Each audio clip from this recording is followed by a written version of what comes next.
Assalamualaikum warahmatullahi wabarakatuh. Perkenalkan, nama saya Firda Aulia Rahma dengan NIM 1120065 dari kelas HKIB. Di sini saya akan sedikit menjelaskan tentang peradilan pada masa penjajahan. Yang pertama yaitu Islam politik. Islam politik, kehadiran pemerintah kolonial Belanda di Indonesia merupakan sumber pertentangan terutama bagi umat Islam yang merupakan bagian terbesar penduduk Indonesia. Hal itu terjadi karena antara pemerintah Hindia Belanda dengan umat Islam Indonesia masing-masing memiliki kepentingan yang berbeda. Di satu pihak, Belanda berupaya untuk melepaskan diri dari belenggu penjajahan Belanda. Karena itu, upaya Belanda mendapat perlawanan yang gigih dari para raja dan sultan Islam. Para raja dan sultan bahu-membahu dengan para ulama dalam menyadarkan umat Islam agar membesarkan diri dari cengkraman pemerintah kolonial, sehingga perlawanan mereka terhadap pemerintah kafir bagaikan tak pernah henti. Padam di suatu tempat muncul di tempat lain. Perlawanan sengit umat Islam itu diinspirasi oleh ajaran Islam, sehingga secara diam-diam pemerintah Belanda gencar bekerja keras mempelajari situasi dan kondisi yang menyangkut kehidupan penduduk Indonesia, termasuk di dalamnya mengkaji Islam secara ilmiah di negeri Belanda. Di samping itu, diselenggarakan pula ideologi yaitu ilmu untuk mengenal lebih jauh seluk-beluk penduduk Indonesia.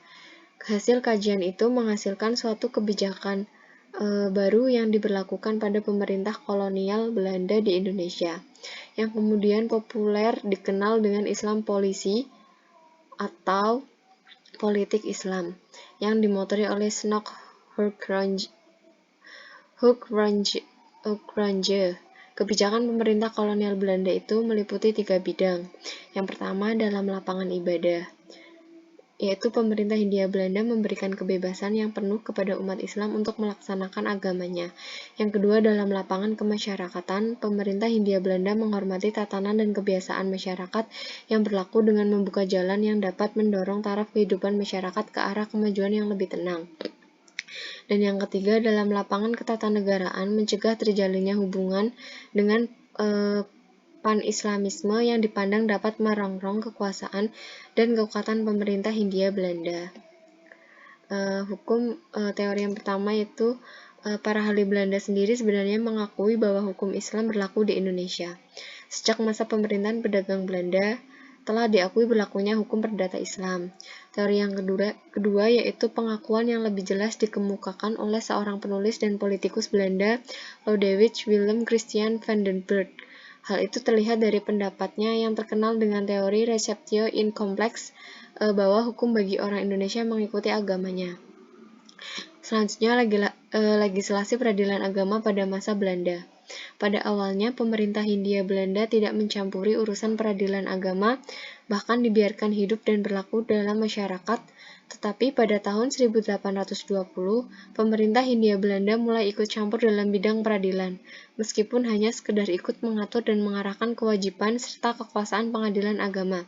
Salah satu instruksi yang dialamatkan kepada para bupati itu, antara lain dalam pasal 13 disebutkan bahwa perselisihan mengenai pembagian waris di kalangan rakyat diserahkan kepada alim ulama Islam.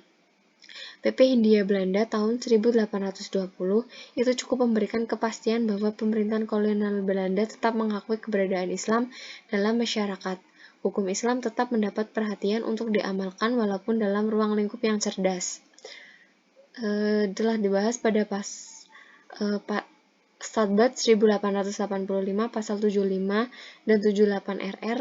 Di dalam pasal 75 RR ayat 3 Statbat 1855 berbunyi, Hakim Bumi Putra harus memberlakukan undang-undang peraturan agama, installing dan kebiasaan adat penduduk asli. Selanjutnya pasal 78 ayat 2 RR yang berbunyi, dalam hal terjadi perkara perdata antara sesama orang Indonesia itu atau dengan mereka yang dipersamakan dengan mereka, maka mereka tunduk pada putusan hakim, agama atau kepala masyarakat mereka menurut undang-undang agama atau ketentuan-ketentuan lama mereka.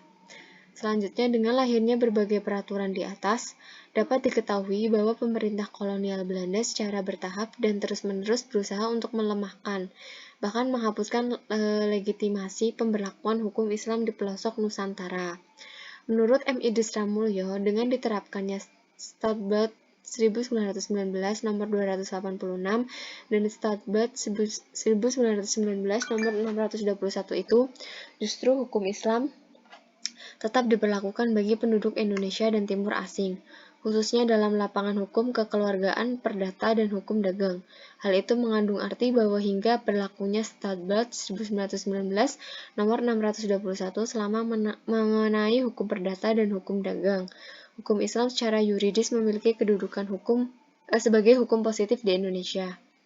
Menurut ahli, yaitu menurut Arso Sastroatmojo, dalam sebuah makalahnya pada simposium tentang sejarah peradilan agama yang diselenggarakan pada tahun 1982 di Cisarua, Bogor, perubahan pada tahun 1848 itu merupakan tahun pembaharuan hukum bagi Hindia Belanda demi kepentingan perdagangan, kepentingan pertanian, dan kepentingan agama Masehi yang terlepas dari kepentingan dan kebutuhan bangsa Indonesia.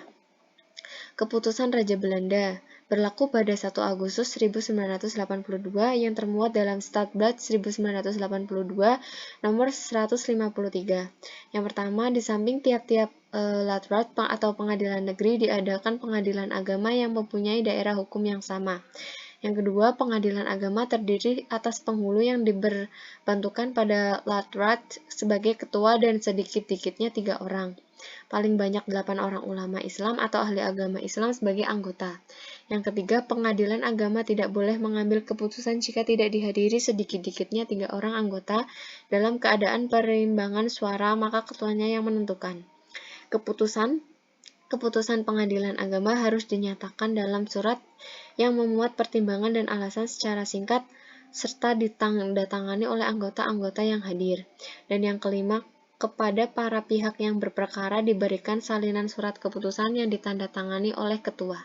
Yang keenam, siap keputusan pengadilan agama harus dimuat dalam surat register yang dengan perantaraan bupati atau pejabat tertinggi di bawah bupati setiap 3 bulan sekali dikirimkan kepada kepala pemerintah daerah setempat. Yang ketujuh yaitu setiap keputusan pengadilan agama yang melampaui batas kekuasaannya atau tidak memenuhi ketentuan ayat 2, ayat 3, dan ayat di atas tidak dapat dinyatakan berlaku. Dengan lahirnya Statblad 1882 di atas, pada dasarnya telah membawa warna baru dalam peradilan, yaitu dengan terbentuknya pengadilan agama di samping pengadilan negeri yang pada umumnya memiliki wilayah hukum sama dengan wilayah administrasi kabupaten atau kota madya. Hal lain yang sebaiknya menjadi perhatian bahwa dalam Statblad tersebut tidak diikuti dengan rumusan baru tentang wewenang pengadilan agama. Oleh karena itu, sumber rujukan kekuasaan pengadilan agama itu tetap mengacu kepada Statblad 1835 nomor 58 dan pasal 78 RR Statblad 1855. Sekian dari saya, apabila ada kesalahan mohon dimaafkan. Wassalamualaikum warahmatullahi wabarakatuh.